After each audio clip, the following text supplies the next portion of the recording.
Hi everyone, thank you so much for joining us today for our webinar that's part of our Back to Basics series.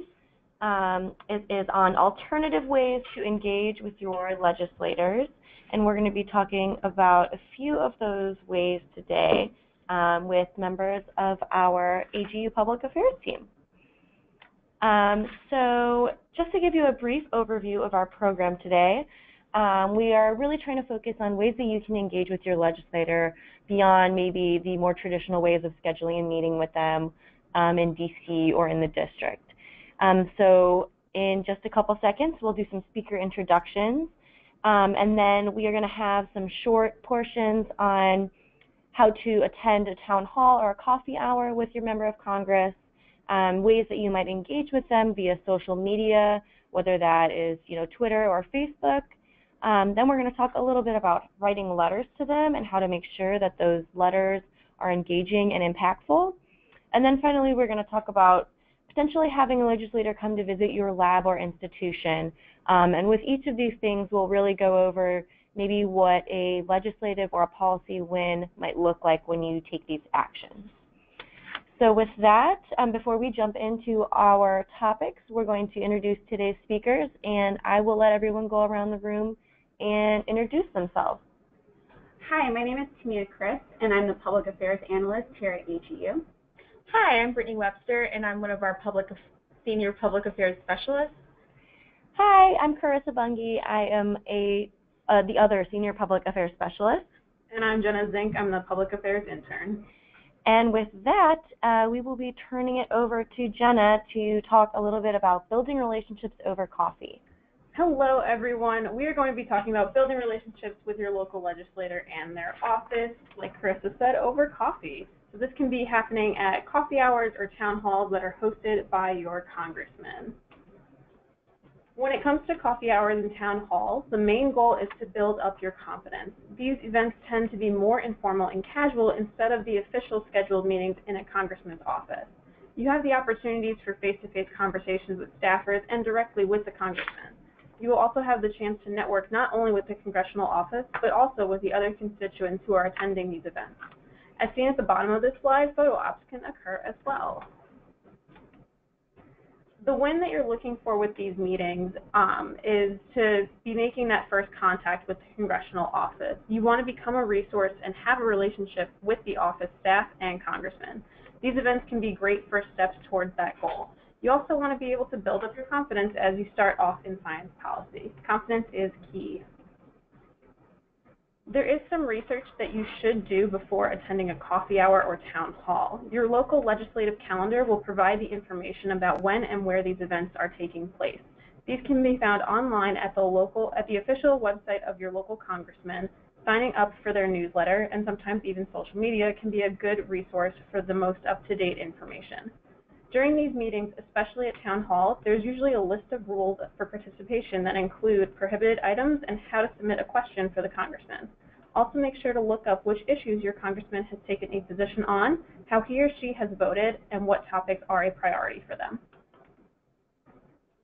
Now we are going to dive right into what to expect at a coffee hour and a town hall. Remember that the main goal of these two events should be to make contact with the office to begin building that relationship and boosting your confidence.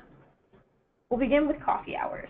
Coffee hours are typically small groups of constituents meeting with the congressman and their staff. It usually starts out with light mingling between the constituents and the staffers. When you have a chance to speak with a staffer, you can state who you are, who you represent, and what your main takeaway is. These are very casual conversations. The congressman will show up to the coffee hour and make the rounds to meet with everyone in the room. Sometimes the staffer will give his or her a brief rundown of the conversation they originally had with you to bring the congressman up to speed. At the end of the coffee hour, there are sometimes photo opportunities with that congressman. Town halls run a bit differently than a coffee hour, usually starting off with a group of constituents that is much larger. The congressman will begin the meeting by giving a speech that can include things that they are working on and the status on Capitol Hill. After the speech, the floor is usually open for a Q&A session. Sometimes the staff will ask for questions before the town hall is held and present a list to the congressman. Other times, they will call on people from the audience who submitted questions ahead of time. And a final option could be that the floor is entirely open and anyone can ask a question. After both types of events, always follow up. Send a thank you email to the staffers and congressmen thanking them for taking the time to meet with you. You can also attach information about your research and who you are to the email as well. Make sure to keep up with the contact. And here we have a final slide of research and resources. Just to provide you guys with different resources that can be used for your benefit when researching your local legislator. We also want to highlight that AGU has a Science Policy Alert listserv, so you can learn more about the breaking science policies as they happen. And now I'm going to turn it over to Carissa, who will be talking about engagements through social media.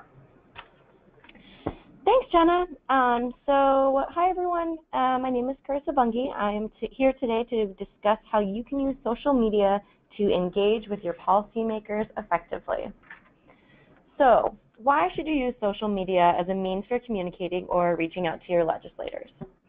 First, it's a quick action that you can take if you don't have the time to write a letter or schedule a visit. Using social media is the best way to expedite a message. It's also convenient and easy. You can do something as simple as tweet or retweet your legislator during your commute to work. Most social media can be accessed through your phone, so you can make an impact on the go. Social media also provides the potential for high visibility. What you say will be able to be seen by a wide audience, and it will be available to reference forever. This can be viewed as a barrier to prevent scientists from engaging in social media, but with a little bit of forethought, you can craft a message that can be powerful and can be viewed by a lot of people.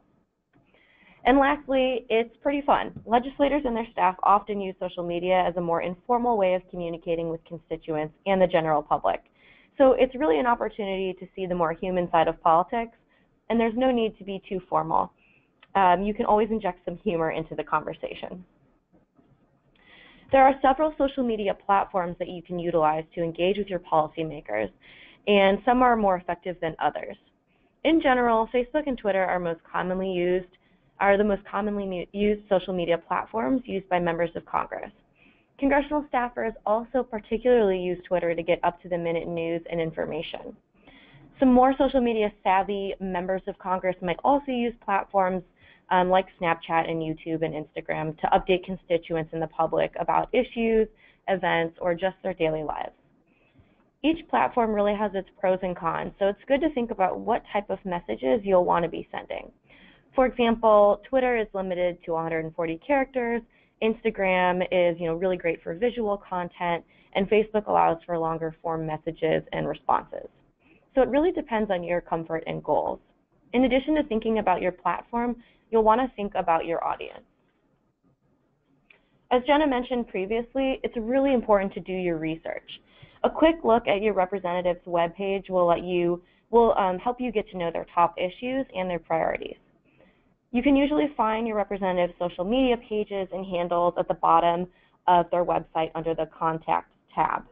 In addition, there's usually an option to sign up for your legislator's mailing list, like shown in this bottom left box, and to connect with them on social media.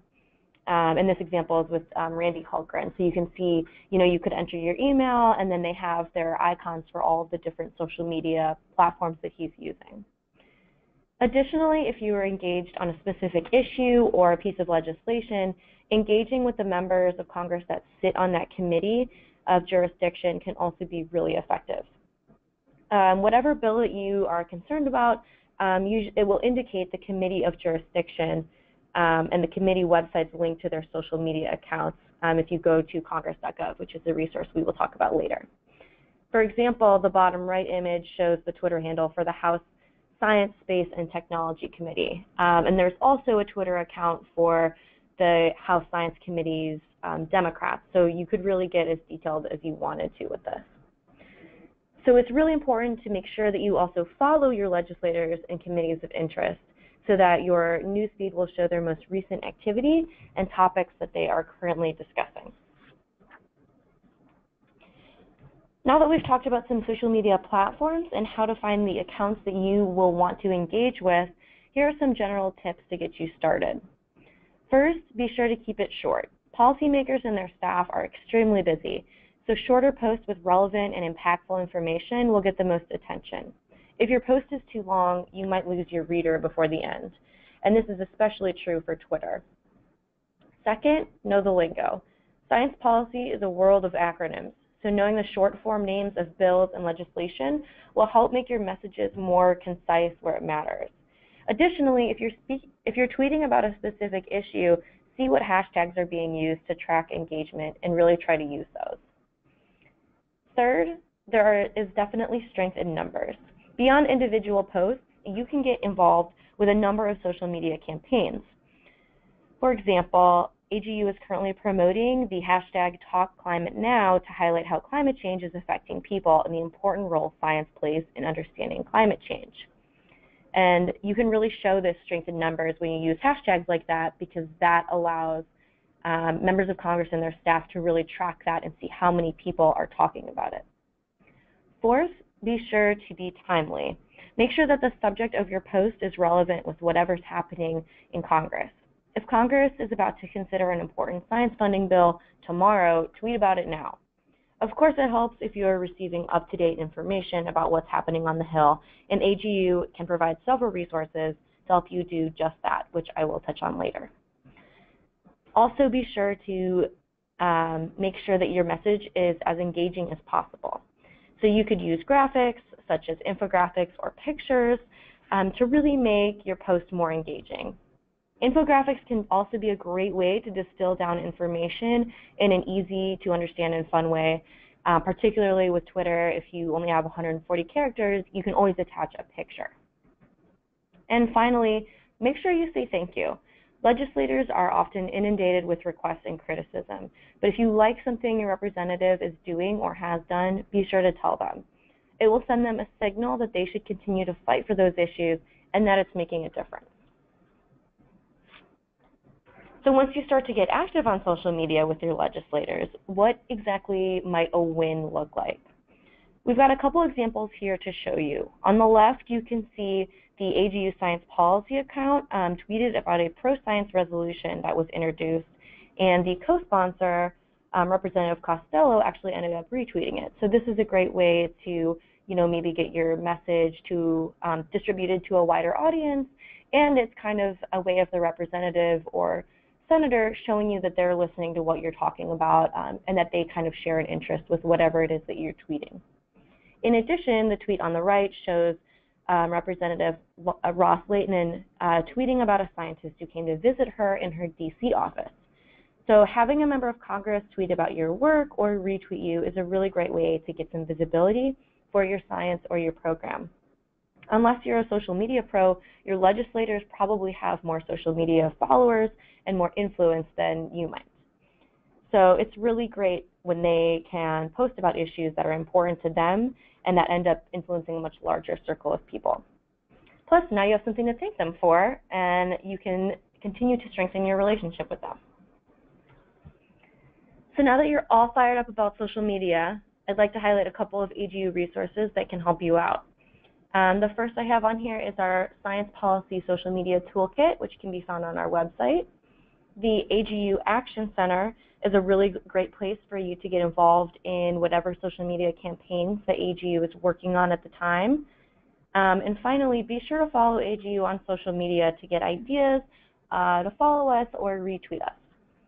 And with that, I'm going to pass it off to Brittany to talk about gaining influence through letters. Thanks, Carissa. So now we're going to turn to how letters to your legislator and congressional letters or letters written by your legislator can help you influence policy. Congress has two really important powers, the power to make laws and oversight over federal agencies. So generally, when you're asking a member of Congress to exercise either power, you're going to want to write them a letter, which makes the request official and also allows you to provide supporting information and details about the importance of your request. So in a letter, you'll likely ask your legislator one of two things. One, to set some sort of policy. For example, you'd like for them to increase funding for NSF, or you'd like for them to support a piece of legislation. Or you can ask them to exercise their agency oversight power on your behalf. For example, you've applied for a grant and still have not received a response despite repeated attempts to contact the agency. Your legislator can reach out to the agency on your behalf. While AGU generally focuses on the first type of letter, today I want to emphasize the second type. Here's just a general snapshot of all the ways a member of Congress can intercede on your behalf with an agency. Two important things to note here. One, any member of Congress can request information from any federal agency. And two, every office handles constituent requests differently. Another important constituent tool is the ability of members of Congress to help with grants, which I alluded to before, including letters of support. As you'll see in the example above, on your legislator's site, check out their constituent services page to see what kind of aid they offer. I also want to note that legislators can directly contact agencies regarding an issue.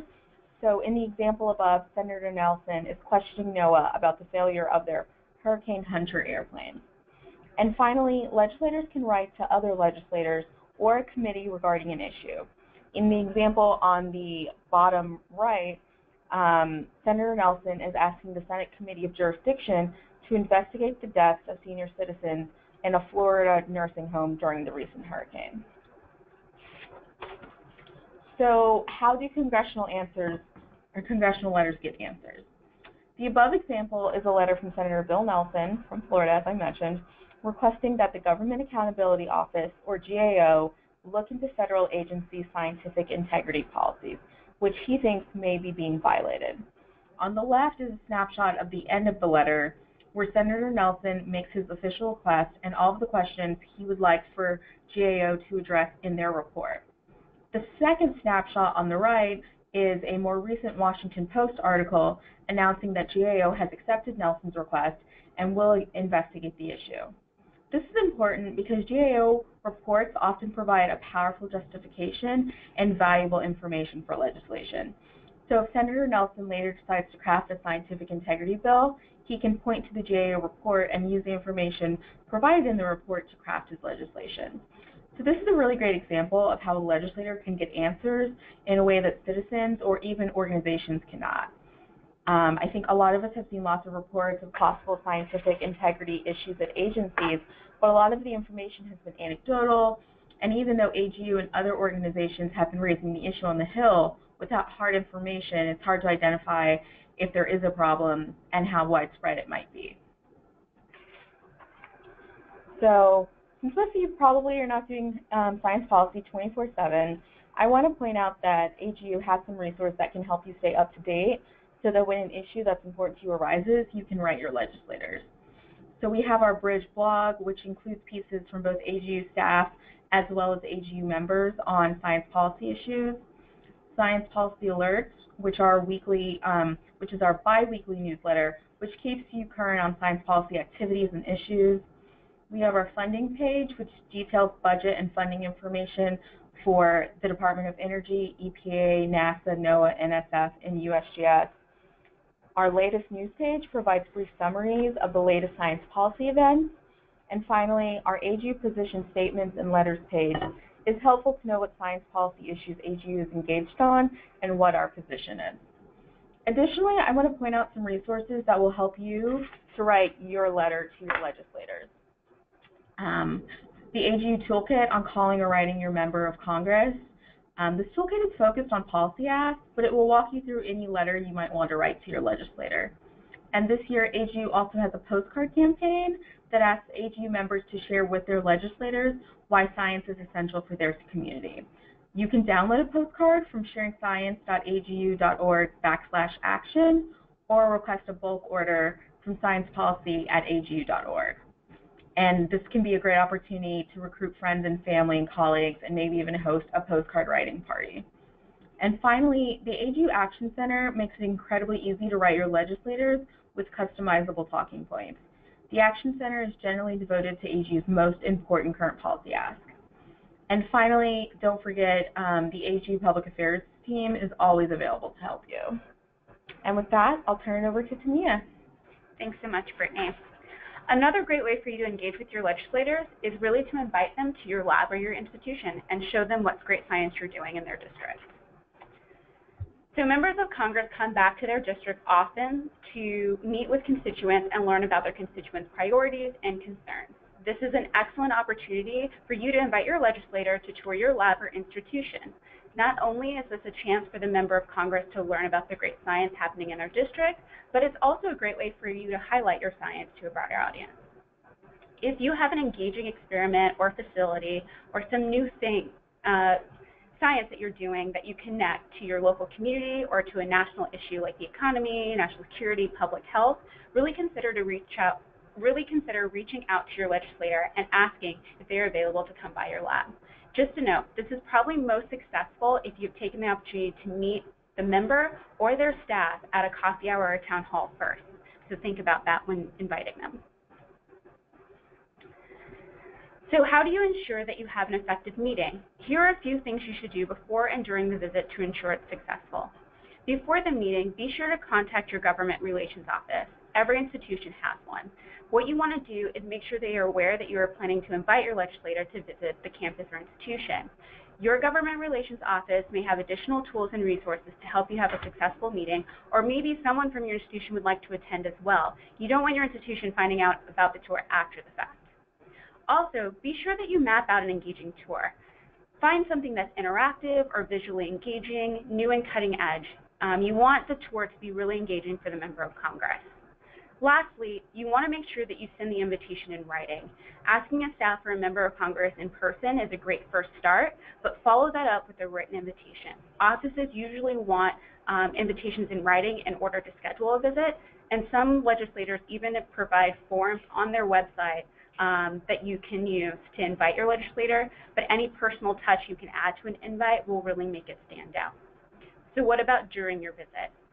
You want to make sure that you're flexible. Remember, as Chris has said, members of Congress and their staff have competing priorities that are very taxing on their time. They need to make a quick call or may need to shift their schedule a bit to manage last-minute issues that arise.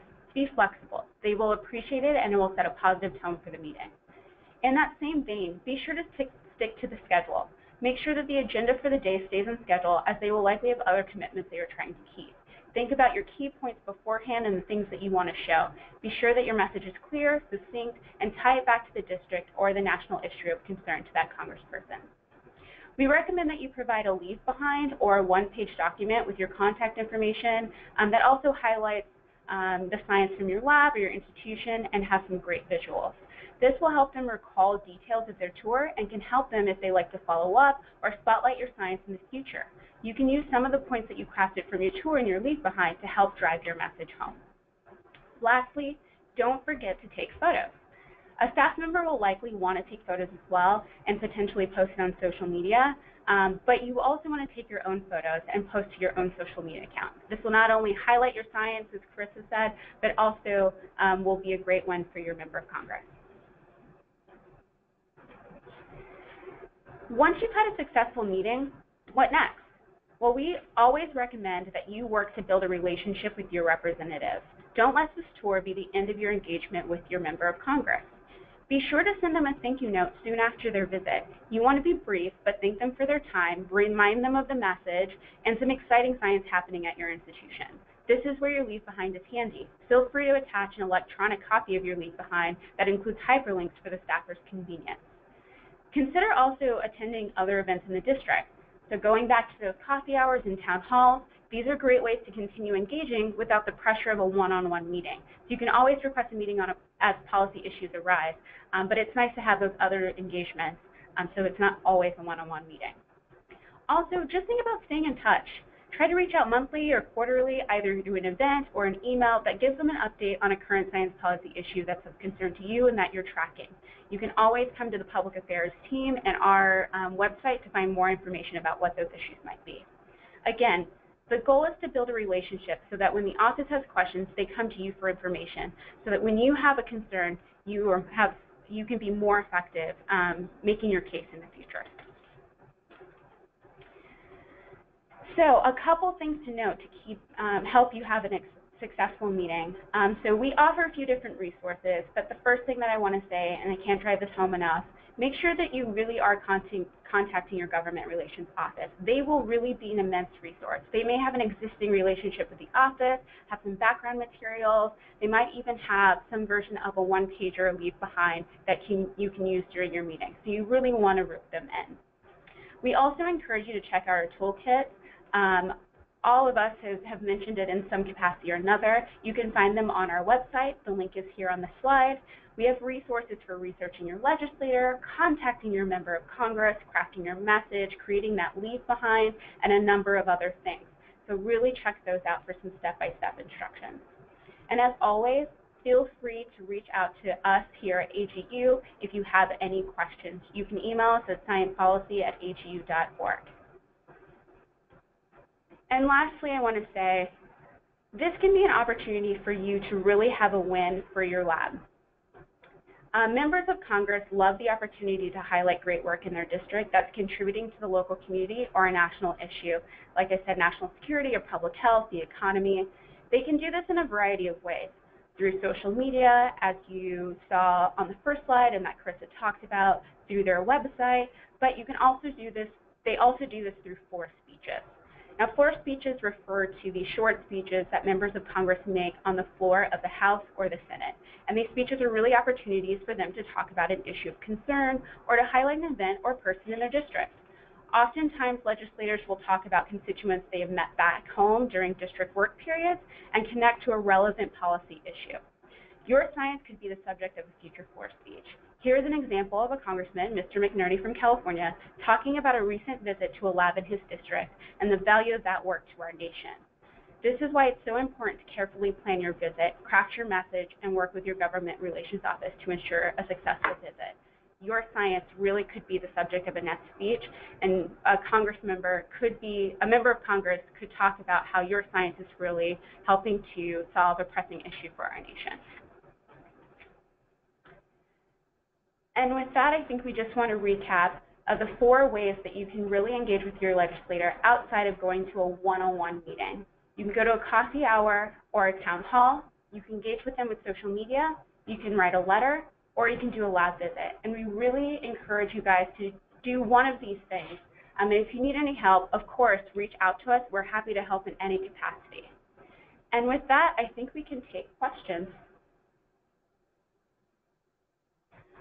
Just so you know, there is a text box in the program, so feel free to type in any questions that you may have. We're happy to answer any and all of them. We left plenty of time for questions for you all.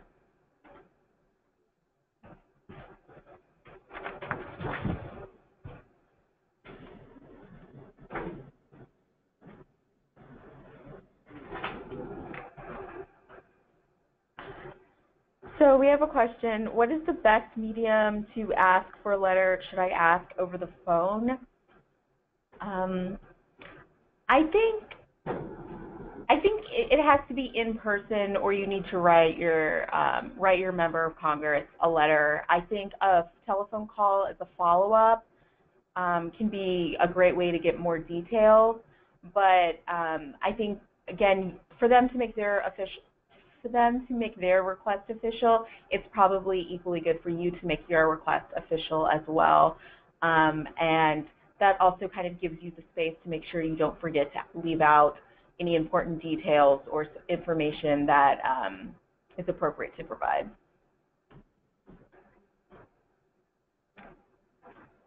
Someone had asked us to share the link for the toolkit. We will share these slides with you, so you will have all the links, but we can go back and show that to you as well, a couple slides back. So feel free to check out our website. We have tons of great toolkits there, and we're always updating them and adding new ones.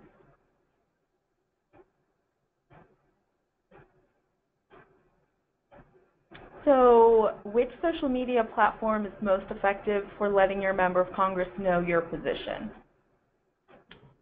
I would say probably Twitter, because it's the fastest and it's easier for them to kind of pull together a lot of topics, a lot of comments on an issue at once, especially if you use a hashtag. Because especially if you check out our social media toolkit, we have some sample tweets on there where basically you're just like tagging the member of Congress saying, I want you to vote yes or no on this, and then maybe doing like a hashtag of like the bill name or whatever the topic is. Yeah, and I think a recent stat, just to give you a sense of kind of the power of, I'll say, tweeting and numbers, you know, for a lot of members of Congress, seeing anywhere between 10 and 30 tweets can get them to act or at least reconsider their position on an issue. So it can really be powerful, especially when used in numbers.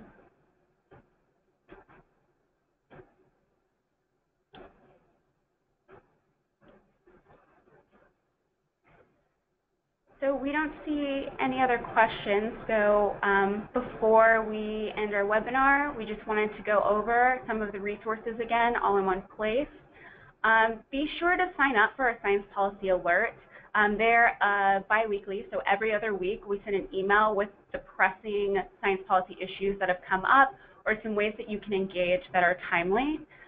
We always encourage you to follow us on Twitter at AGU SciPolicy. There we're retweeting or posting tweets about things that we're doing, things that are on our radar, so it's a good, fast way to get updates. Check out our toolkits, as we said. We've got ones for social media, meeting with your member of Congress, calling. They're everything from sample emails to sample phone scripts, so please check those out. If you're looking for a way to engage on relevant policy issues, we always point people to our Action Center. That's where we've set up templates for letters that you can send to your member of Congress with the click of a button, and you can customize those talking points to address some of the things that you're concerned about personally. Also consider subscribing to our Sharing Science Network. This is a network that provides tools and resources for you to better effectively communicate your science to a general audience. It could be other scientists, but also non-scientists and policymakers and the media.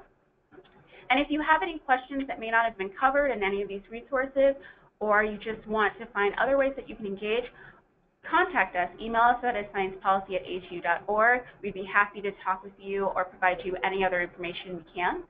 And lastly, check out webinars at agu.org. We have plenty of other great webinars that AGU is putting on, and we're also going to be coming out with a new webinar series for next year, so keep an eye out for that. Also, if you're going to be at fall meeting, please come by. We will be located in the Sharing Science space. We have a number of events happening. We have a workshop that will help you to meet with your member of Congress and have successful, effective meetings. We'll have a number of Science Policy 101s. We'll have a career lounge section, and we'll be talking more about the events that we're doing, give you a little bit of a sneak peek next month. So watch out for our spas and our emails, and we'll give you an update on what those things are. Thank you, everyone, for joining us. We really appreciate you guys taking the time to listen to our webinar. Thanks, everyone.